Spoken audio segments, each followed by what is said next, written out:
کسی کو کسی نے کہا ہے ایک سجدہ جسے تو گراں سمجھتا ہے، ہزار سجدوں سے دیتا ہے نجات تجھے۔ گناہ دیکھنے میں چاہے کتنا بھی پیارا اور خوبصورت کیوں نہ ہو، لذیذ اور بالذت کیوں نہ ہو، گناہ کا انجام رسوائی ہے۔ اور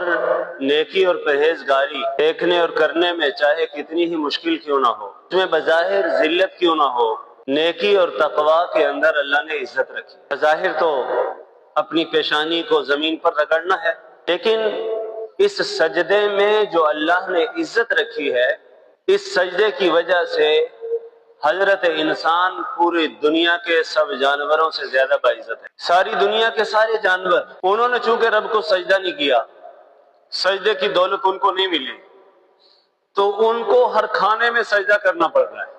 وہ کھانا کھاتے ہیں، بھینس ہو، گائے ہو، بکری ہو، اور جتنے جانور ہیں ان کو کھانا کھاتے وقت سر جھکانا پڑتا ہے، کھرلی میں منہ ڈالنا پڑتا ہے، اور اس کے بعد ان کو کھانا ملتا ہے۔ لیکن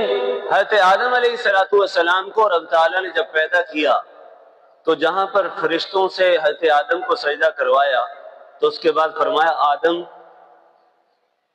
تیری طرف رخ کر کے ان سب مخلوقات کو، فرشتوں کو ہم نے سجدہ کروا دیا ہے، اب تو نے ہمیں سجدہ کرنا۔ ہمارے جد امجد حضرت آدم علیہ السلام نے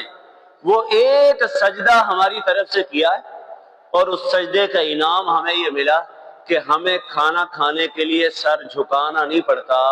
بلکہ سر اوپر ہوتا ہے اور کھانا ہمارے منہ تک پہنچا دیا جاتا ہے۔ کسی کو کسی نے کہا ہے ایک سجدہ جسے تو گراں سمجھتا ہے،